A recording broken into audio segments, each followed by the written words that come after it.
15 বছর বয়স, আর সেই বয়সে বেশিরভাগ ছেলে স্কুলের ক্রিকেট নিয়ে ব্যস্ত থাকে। আর সেই বয়সে ভারতের ক্রিকেটের ঝড় তুলছে এক তরুণ প্রতিভা, বৈভব সূর্যবংশী। অনেকে ইতিমধ্যে তাকে ভারতের ভবিষ্যতের সুপারস্টার বলে ডাকতে শুরু করে দিয়েছে। কিন্তু কে এই সূর্যবংশী? কিভাবে এত কম বয়সে সবার নজর কেড়ে নিলেন? আজকের আমরা জানবো পুরো গল্পটা। বিহারের এক সাধারণ পরিবারের জন্ম বৈভব সূর্যবংশী। খুব ছেলেবেলা থেকে ক্রিকেটের প্রতি তার অদ্ভুত ভালোবাসা। অন্য বাচ্চারা যখন খেলনা নিয়ে খেলতো তখন সে ঘন্টার পর ঘন্টা ব্যাট নিয়ে অনুশীলন করতেন। তার প্রতিভার দ্রুত স্থানীয় কোচদের নজরে আসে। এরপর শুরু হয় বড় মঞ্চে প্রমাণ। বয়সভিত্তিক ক্রিকেটে বৈভব ধারাবাহিক রান করতে থাকেন।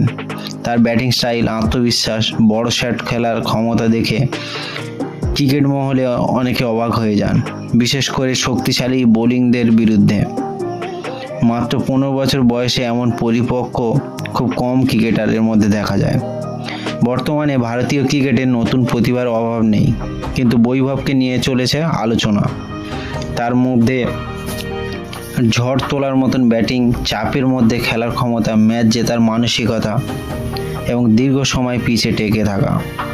অনেকে মনে করেন ভবিষ্যতে তিনি ভারতের জাতীয় দলের অন্যতম গুরুত্বতম ব্যাটসম্যান হতে পারে।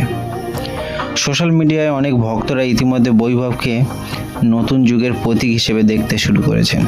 যদিও তার বয়স খুবই কম, কিন্তু তার প্রতিভার কাছে কোনো সন্দেহ নেই। মাত্র 15 বছর বয়সে বৈভব সূর্যবংশী যে ঝড় সৃষ্টি করেছে তা সত্যি অবিশ্বাস্য। কিন্তু ভবিষ্যতে ভারতের পরবর্তী সুপারস্টার কে হবেন সেটা সময়ই বলে দেবেন। তবে এই বিষয়ে নিশ্চিত ভারতীয় ক্রিকেটের অসাধারণ প্রতিভা পেয়েছে। আর এই মুহূর্তে বৈভব সূর্যবংশী ইন্ডিয়া টিমে চান্স পেতে চলেছে। আশা করছি সে খুব ভালো করবে। এবং আপনাদের কি মতামত সেটা অবশ্যই কমেন্ট করে জানাবেন।